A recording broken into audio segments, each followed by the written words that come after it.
পথ দিয়ে হযরত ইব্রাহিম আলাইহিস সালাম, ইসমাঈল আলাইহিস সালাম ওনারাও এই পথ দিয়ে চলাচল করছে। এমনকি হাজেরা আম্মাজান হাজেরা আলাইহিস সালাতু ওয়াস সালাম এবং ইসমাঈল আলাইহিস সালামকেও এই পথ দিয়ে ধরেই নিয়ে আসছে। তখন চলার পথই ছিল এটা, ফিলিস্তিনের সাথে মদিনার সাথে আগে কানেক্ট ছিল, তারপরে এখান থেকে হলো মক্কা গেছে। আলহামদুলিল্লাহ সকলের কাছে খালি বোতল আছে না? বীরে শেফা। তো নবী সাল্লাল্লাহু আলাইহি ওয়াসাল্লাম বলেন, কারোর কাছে কি পানি আছে? একজন বলল যে ইয়া রাসূলুল্লাহ, আমার কাছে অল্প একটু পানি আছে। বলল যে ঠিক আছে দাও।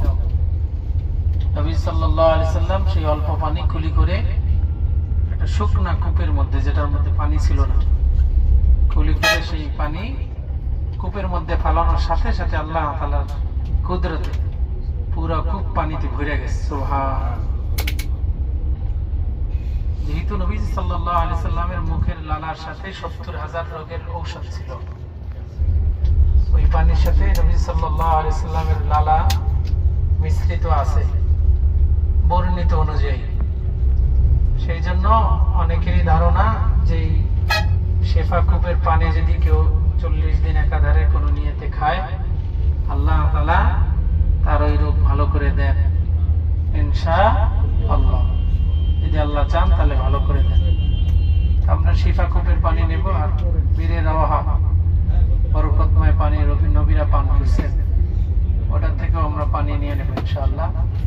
তবে দেরি করব না, একটু জলদি করব ইনশাআল্লাহ।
সরকার ব্যবস্থাপনায় রাস্তাঘাট সব আগে করে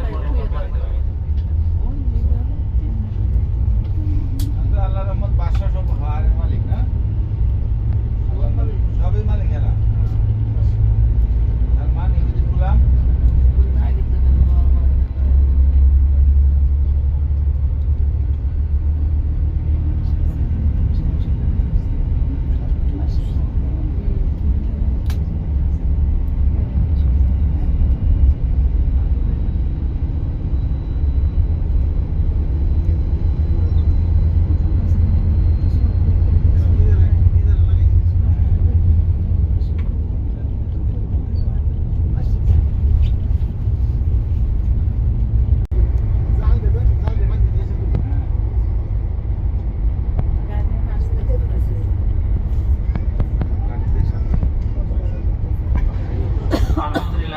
মদিনায় গেলে তো আপনারা খেজুর কিনবেন, খেজুরগুলো দেখে কিনবেন।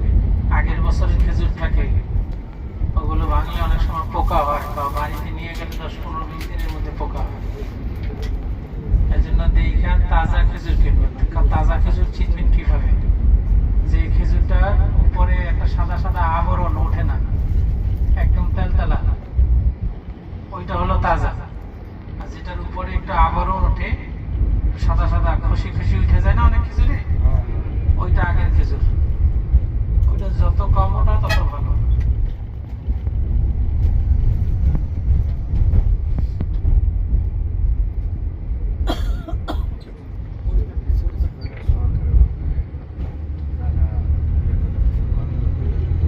খুব সতর্কতার সাথে খেজুর কিনবো ইনশাআল্লাহ।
Oh no,